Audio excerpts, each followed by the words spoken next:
안녕하십니까. JTBC 8시 뉴스입니다.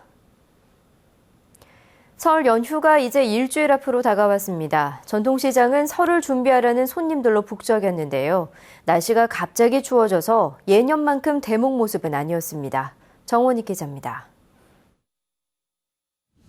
생선 가게가 설을 준비하려는 손님들로 북적입니다. 조기와 병어, 명태 등 고기들을 놓고 흥정이 오가고 상인은 기분 좋게 물건을 담습니다. 2개, 이걸로 이렇게 드릴게요, 3개로. 설 연휴까지 남은 기간은 일주일. 생선과 과일, 나물 등 각종 음식을 챙겨야 하는 주부들의 마음은 바쁘기만 합니다. 애들 오면 하지도 못해, 애기 때문에. 그러니까 미리 해놔야 돼. 뭐 도라지도 사야 되고 살 게 많아요. 설을 앞두고 시장에는 평소보다 많은 손님이 찾았습니다. 그러나 예년만큼 대목을 맞은 모습은 아니었습니다. 경기가 여전히 안 좋은 데다 오늘 날씨마저 갑자기 추워져 시장을 찾는 손님이 줄었습니다. 추워서도 영향이 있겠지만은 경기가 안 살아날 것 같아요. 경기가 옛날 같으면 우리가 지금 많이 팔을 때거든요. 근데 지금은 너무 없어. 추운 날씨는 화요일인 모레까지 이어진 뒤 수요일부터 풀릴 것으로 보입니다. 특히 내일은 오늘보다 더 기온이 떨어져 한낮에는 영하권에 머무는 곳이 많을 것으로 예상됩니다.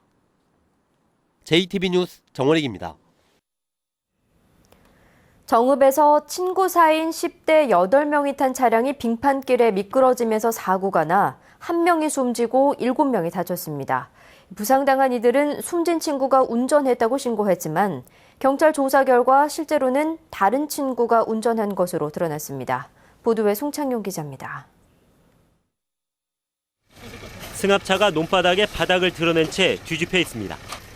출동한 119 구조대원들이 부상자들을 구급차에 옮겨 싣습니다. 승합차는 빙판길에 미끄러져 전봇대를 들이받고 뒤집힌 것으로 조사됐습니다. 이렇게 눈이 녹아서 이렇게 물이 내렸는데 어쩌게 추워버리니까 그게 또 다시 얼어버린 거예요. 차 안에는 8명이 타고 있었는데 1명이 숨지고 나머지 7명은 다쳤습니다. 모두 운전면허가 없는 10대들이었습니다. 차 주인은 숨진 A군의 아버지였습니다. 사고 충격으로 A군이 차 밖으로 튕겨나가 숨지자 나머지 친구들은 A군이 운전했다고 신고하고 서로 말을 맞췄습니다. 그러나 불과 몇 시간 만에 들통났습니다. 승합차가 사고 나기 전 도로를 달리는 CCTV에는 다른 사람이 운전석에 앉아 있었습니다.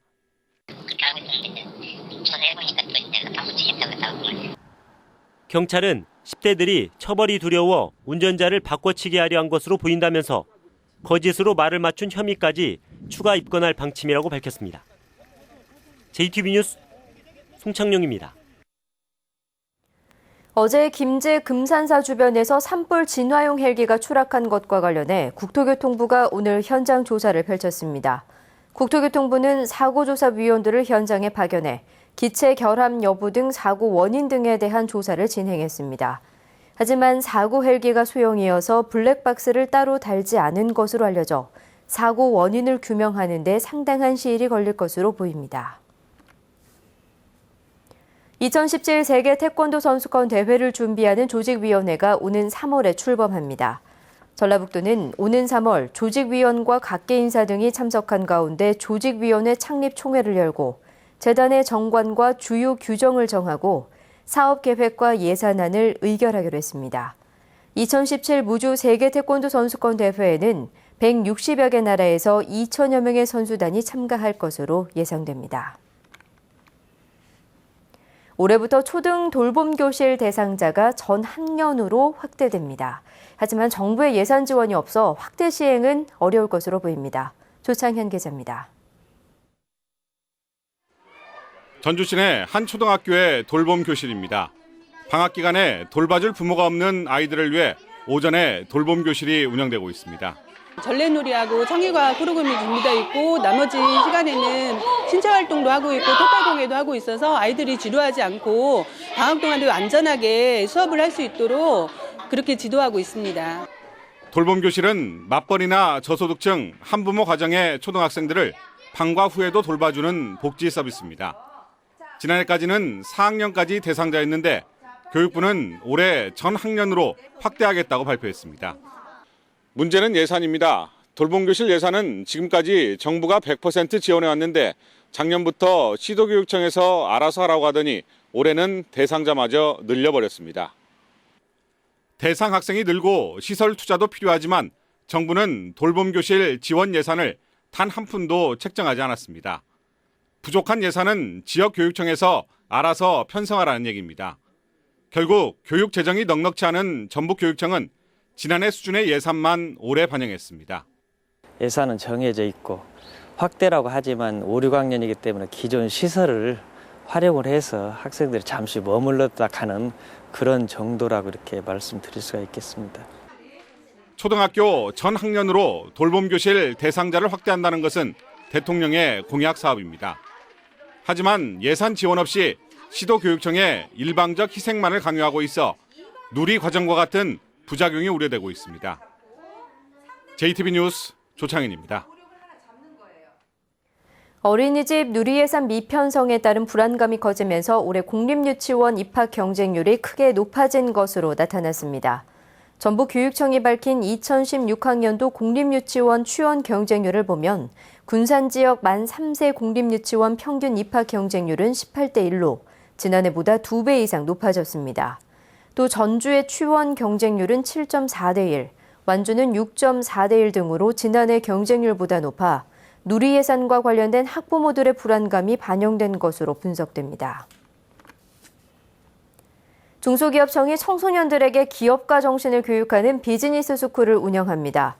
전북지방중소기업청은 청소년들에게 창업과 경제 교육을 실시하고 창업 동아리를 지원하는 비즈니스 스쿨을 운영하기 위해 다음 달 26일까지 초중고등학교를 대상으로 참여 학교를 모집한다고 밝혔습니다. 지난해 전북에서는 강호항공고 등 16개 학교가 비즈니스 스쿨에 참여했습니다. 전북의 농산물 수출은 일본, 대만에 편중돼 환율 같은 외부 환경에 대단히 취약한데요. 새로운 시장으로 떠오르고 있는 동남아 시장 공략이 시급한 과제로 떠올랐습니다. 보도에 정윤성 기자입니다. 익산에서 재배한 배가 선별 작업을 거치고 있습니다. 지난해 이 농협은 전체 수출액 18억 원의 20%를 홍콩, 베트남에 수출했습니다. 동남아 국가의 비중이 1년 만에 19%나 늘었습니다. 올해는 배나 사과, 딸기 등 여러 가지 주력 품목을 가지고 더 시장 개척을 할 부분이 있습니다. 지난해 전북농협의 농산물 수출국에서 일본, 대만이 차지하는 비중은 70%로 1년 전보다 8% 줄었습니다. 그 틈을 동남아 국가가 비집고 들어오고 있습니다. 대표적으로 베트남 수출은 3년 전 0.13%에서 3.2%, 홍콩은 0에서 2.6%로 성장했습니다. 계속 늘어나고 있는 동남아 국가의 고소득층을 겨냥한 적극적인 현지 공략이 필요합니다.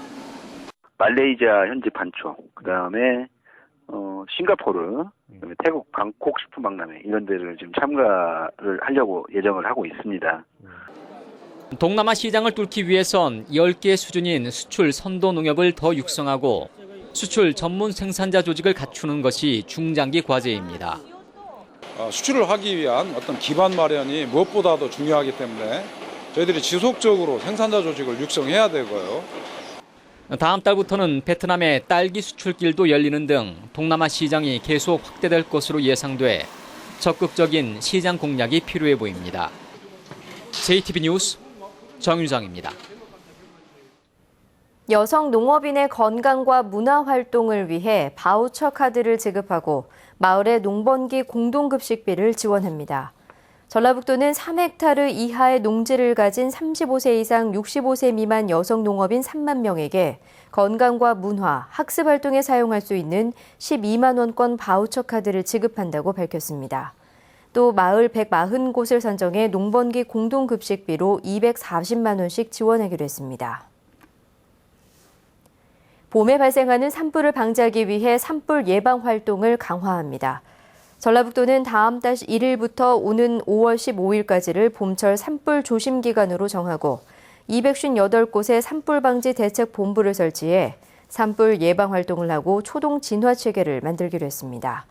지난해 전북에서는 21건의 산불이 발생해 산림 3.1헥타르가 불에 탔습니다. 전주시가 자연 생태박물관의 생물 전시와 체험 공간을 늘리기로 했습니다. 전주시는 올해 10억 원을 들여 생태박물관에 전주천과 삼천을 상징하는 생물 전시물과 생태 체험 공간을 늘린 뒤 한옥마을과 연계한 생태관광의 중심지로 만들기로 했습니다. 지난해 생태박물관을 찾은 관람객은 17만여 명입니다. 군산 청암산과 주변 마을을 연계한 생태관광지가 조성됩니다. 군산시는 오는 2024년까지 73억 원을 들여 청암산의 지역마을과 연계한 산책로와 야생초 화원, 그리고 반딧불이 체험센터 등 생태체험시설을 조성하기로 했습니다. 군산시는 또 주민들을 상대로 생태해설 전문 교육을 실시하고 마을 공동체 축제와 농산물 판매 같은 주민 참여를 높이기로 했습니다. 날씨입니다. 1월의 마지막 날인 오늘 전북은 대체로 흐린 날씨를 보였습니다. 내일은 대체로 맑겠고 아침 최저 기온은 영하 5도, 낮 최고 기온은 영상 1도 안팎의 기온을 보이겠습니다. 내일 서해안 지역에서는 바람이 강하게 불어 춥겠습니다. 군산의 내일 아침 최저 기온은 영하 5도, 낮 최고 기온은 0도까지 오르겠고 서해 앞바다의 물결은 0.5에서 1.5m로 일겠습니다. 동북권도 대체로 맑고 미세먼지는 보통 수준을 보이겠습니다. 내일 전주는 아침 최저 기온이 영하 5도, 낮 최고 기온은 영상 1도가 예상됩니다.